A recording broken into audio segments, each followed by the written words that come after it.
नमस्कार, बहुत स्वागत आपका। मैं हूं आपके साथ मनुरा सक्सेना। बात आज ट्रंप की करेंगे, क्योंकि ट्रंप के फैसले लगातार सुर्खियों में बने हुए हैं और एक और फैसला जो कि 4 जून को आदेश पारित किया गया था, आज से वो लागू हो गया है। 9 जून यानी आज से अमेरिका में 12 देशों की एंट्री बैन हो गई है और 7 देश ऐसे हैं जिनकी एंट्री आंशिक रूप से बैन है। आखिरकार इसके पीछे की वजह क्या है? कौन से वो देश हैं जो अब अमेरिका में नहीं जा पाएंगे? समझने के लिए वरिष्ठ सहयोगी हमारे साथ जुड़ गए हैं। अंशुल जी, तो ये वजह क्या रही? आखिरकार ये जो 4 जून को आदेश पारित किया गया था, क्यों 12 देश के लोग अब एंट्री नहीं पा पाएंगे अमेरिका में, और वो कौन से देश हैं? इन्होंने अपने हालिया फैसले में, जैसा कि आपने बताया, कि इन्होंने 12 देशों की एंट्री पे कंप्लीट बैन लगाया है और 7 देशों की एंट्री पे आंशिक बैन। देखिए, डोनाल्ड ट्रंप जो उनका सेकेंड टेन्योर रहा है, वो मेक अमेरिका ग्रेट अगेन, ये नारा, नेशन फर्स्ट, उनकी सारी वो चीज़ें जो उनको प्रखर राष्ट्रवाद उनका जो सामने रख कर गई और उन्होंने पब्लिक का वोट लिया, और उसी के आगे के चरणों में से वो हैं कि अपनी लोकप्रियता, उनको ऐसा लग रहा है कि उनकी लोकप्रियता का सबसे बड़ा बेस यही रहा है कि nation first, make America great again means American first.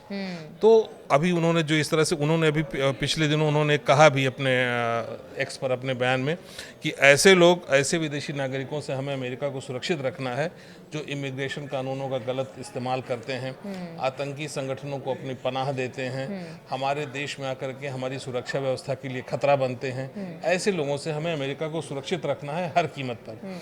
तो ये उनका अपना एक जो स्टैंड रहा है, जिस तरह का उनका स्वभाव रहा है, और वो कोई बहुत ज़्यादा इस तरह के उन तरह के पॉलिटिशियंस और राजनीतिज्ञों में से नहीं है, राजनीतिज्ञों में से जो अपनी चीज़ को करने के लिए बहुत लंबे समय का इंतज़ार करें, लो प्रोफाइल रह के करें, पॉलिटिकली करें। उनके दिमाग में जो चीज़ है वो तय है, वो क्लियर है, और उन्होंने अपनी चीज़ को इम्प्लीमेंट करने का सीधा तरीका उन्होंने चुना।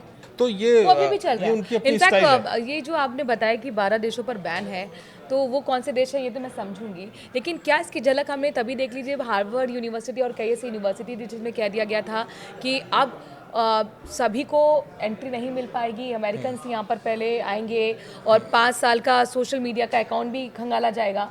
तो क्या ये एक झलक वहाँ से मिल गई थी? अब हर जगह बैन लगा रहे हैं ट्रंप, ये सोच क्या दर्शाती देखिए, है? सिर्फ यही बात है कि जिस बेसिस पर उन्होंने अपना दूसरा कार्यकाल पाया, दोबारा वो सत्ता में आए, अपनी उसी छवि को और पुख्ता करने की इनकी वो कोशिश है, जिसमें अमेरिका फर्स्ट ये चीज़ सामने आए, और जो भी उनका जो ये सिद्धांत था कि मेक अमेरिका ग्रेट अगेन, और जो मतलब अपना जो प्रखर राष्ट्रवाद है उसी को सामने रखने की उनकी ये सबसे बड़ा तरीका है। कुल मिलाकर अपने एजेंडे पर वो फोकस्ड हैं। अच्छा, कौन से वो देश हैं जिनकी एंट्री पूरी तरह से अब अमेरिका में बैन हो चुकी है? ये करीब 12 देश हैं। अगर आप इनको मोटे तौर पे देखें तो Afghanistan, Iran, Myanmar, Sudan, Libya, Chad, इस तरह के देश हैं, और 7 ऐसे देश हैं जिन पर इनका आंशिक से मतलब है कि इनके कुछ लोगों को, जैसे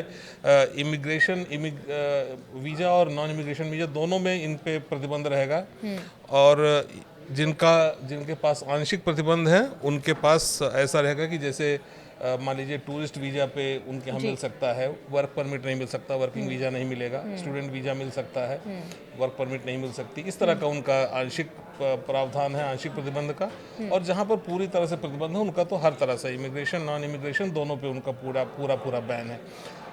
इससे पहले भी ट्रंप ने फैसला लिया था अपने पहले कार्यकाल में 2017 में भी, जी हाँ। और वो 7 देशों के लिए लिया गया था और वो मुस्लिम बाहुल्य देश थे जिसको हाँ, जिसमें से मुस्लिम उन्होंने बैन भी इराक, कहा ईरान, जाता है। लीबिया और इस तरह का था। हाँ, मुस्लिम बैन था, फिर बाद में उन्होंने इराक का नाम उसमें से वापस निकाला था, उसको एक ऐसा लुक देने की कोशिश की सूडान गई को थी भी कि शायद हाँ, बाद में सूडान को हटाया गया था, चार्ड को ऐड किया गया था उसकी जगह पर। तो उसका भी मकसद सिर्फ यही था उस समय भी कि अब चूंकि सारे मुस्लिम देश ही उसमें आ रहे थे।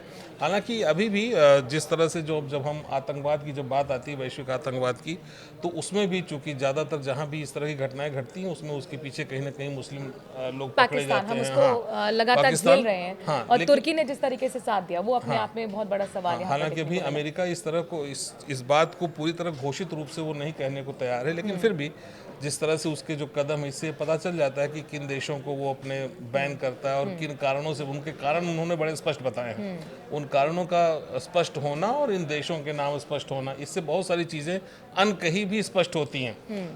बस ये बात है कि हाँ, अमेरिका के कहने से चीज़ें ज़्यादा लाउड होकर सामने आती हैं। और ज़ाहिर तौर पर ये मुस्लिम देशों के लिए भी एक बहुत बड़ा झटका कहा जा सकता है और कुल मिलाकर ये 12 देश जिन पर अब पूरी तरह से एंट्री बैन अमेरिका में रहने वाली है। आखिरकार इसका क्या प्रभाव आगे देखने को मिलेगा और दुनिया इस फैसले को किस तरीके से समझेगी, क्या चर्चा होगी, आगे क्या अपडेट होगा, लगातार हम आपको देते रहेंगे। लेकिन इस फैसले को लेकर आप क्या सोचते हैं? क्या ये ट्रंप का फैसला सही है या फिर नहीं? अपनी राय कमेंट के जरिए ज़रूर दें। नमस्कार।